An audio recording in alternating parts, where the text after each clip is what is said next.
रूमी की रहस्यमय दुनिया में आपका स्वागत है।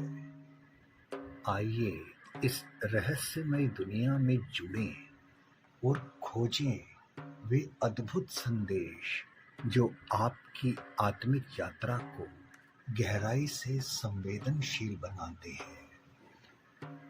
इस वीडियो सीरीज से रूमी की काव्य की गहराइयों का हमें अंदाजा होता है और शब्दों की गहराई में हम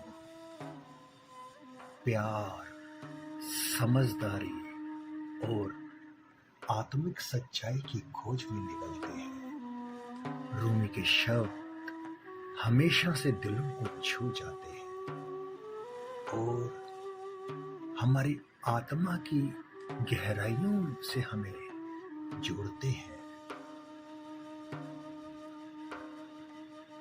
आइए इस साहित्यिक सफर को जारी रखते हैं, क्योंकि ये कविताएं, ये रूमी के दिल से दिल को जोड़ने वाले शब्द आपके जीवन में नई ऊर्जा और नई सोच का संचार करते हैं। चलिए रूमी की अद्भुत कविताओं का आनंद लें और अपने आत्मिक संदेश को बढ़ावा दें।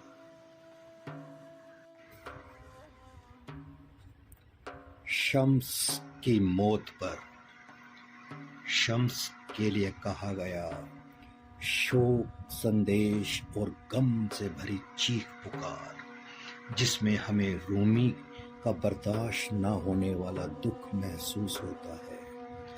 हर मिसरे के बंद में मौत की यकीनी की तस्वीर है, मानो रूमी खुद को यकीन दिलाना चाहते हैं कि दुनिया का सुख और जिंदगी की रोशनी चली गई। गौर करें, ये नज्म रूमी के बेइंतहा दुख के बावजूद कितनी मासूमियत और कितनी खूबसूरती से लिखी गई है।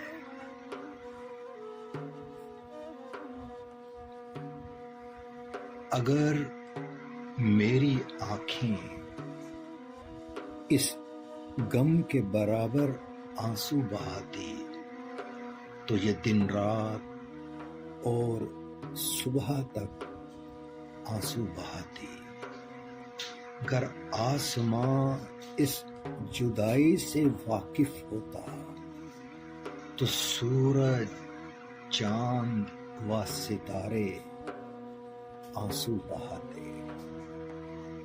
अगर बादशाह को मालूम हो जाता कि वे इस तरह बेतख्त होने वाला है तो वे ताज, कमरबंद और खुद के लिए आंसू बहाता।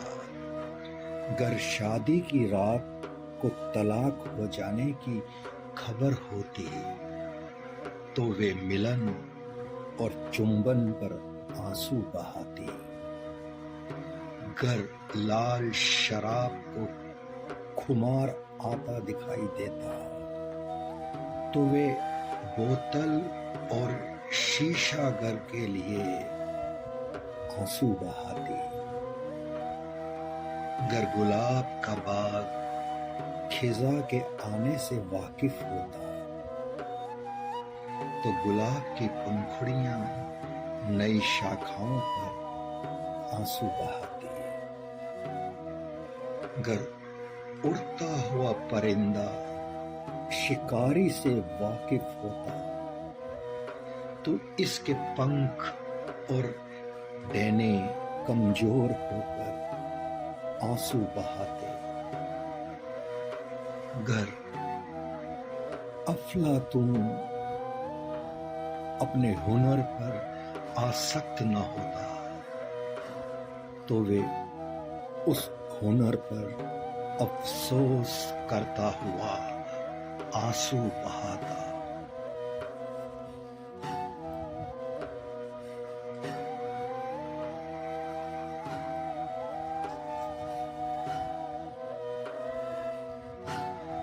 घर रोशनदान मौत के धुएं से वाकिफ होता तो वो और दरो दीवार सब आंसू बहाते। कश्ती समंदर में नाचते हुए चलती है, घर इसे खतरा आता दिखाई देता तो वे आंसू बहाती। गर इस कुठाली की आग जाहिर हो जाती तो रईस अपने चांदी सोने के लिए आंसू बहाते। गर रुस्तम उस सितम से वाकिफ होता तो वे जंग, हमला और मोर्चा छोड़ने पर आंसू बहाता।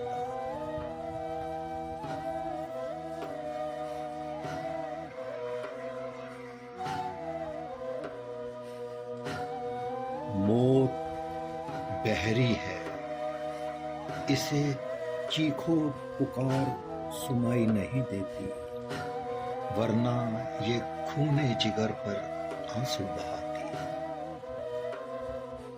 मौत का जल्लाद संग दिल होता है, लेकिन पत्थर दिल होते हुए भी वे आंसू बहाता। गर मौत अपने नाखून दिखा देती तो हाथ और पैर एक दूसरे के लिए आंसू बहाते।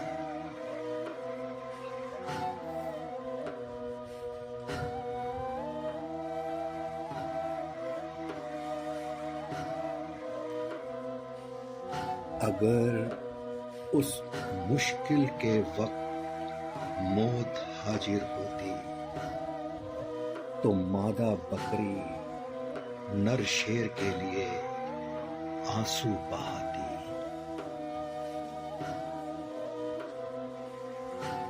ये जमीन ऐसी माँ है जो अपने ही बच्चे को खा जाती है, वरना वे अपने बेटे की मौत पर आंसू बहाती।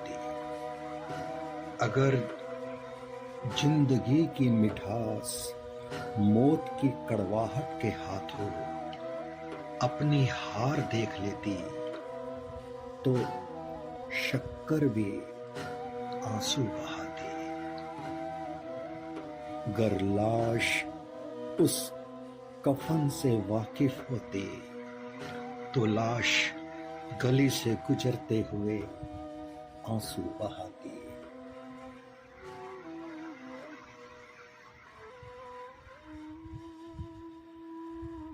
नवजात बच्चा गर्भ छोड़ने पर रोता है, अगर वे अक्लमंद होता तो वे और ज्यादा आंसू बहाता, लेकिन अकल न होती तो बच्चा रोता नहीं, वरना गायें और गधे भी आंसू बहाते।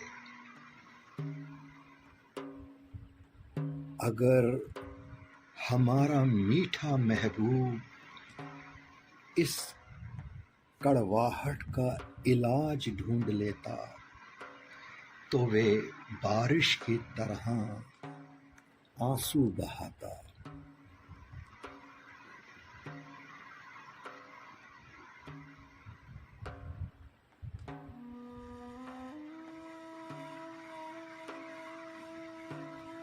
उस कड़वी मौत की मिठास देखकर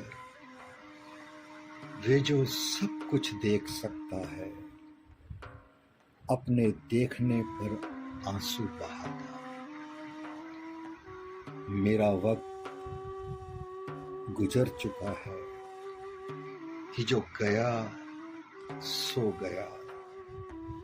कहाँ है वे खबर जो इस खबर पर आंसू बहाती।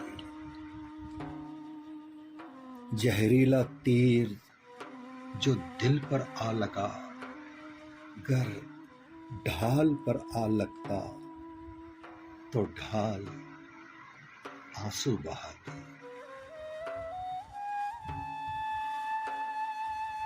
मैं इस तरह जमीन के नीचे हूं कि शायद ठीक है कि ऊपर और नीचे वाली दुनिया आंसू बहाती।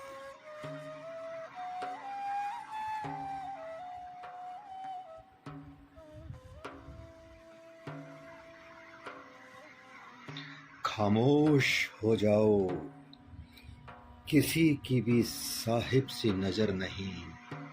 घर होती साहिब सी नजर तो वे आंसू बहाती। शम्स तबरीज चला गया, लेकिन ऐसा कोई कहाँ है जो उस इंसानियत की शान के लिए आंसू बहाता। अंदरूनी आलम को उससे शादी की खुशी मिल गई, लेकिन उसके बगैर ये सूरतें आंसू बहाती। सुनाई देने और दिखाई देने से परे वाली दुनिया गर देख और सुन सकती तो वे आंसू बहाती।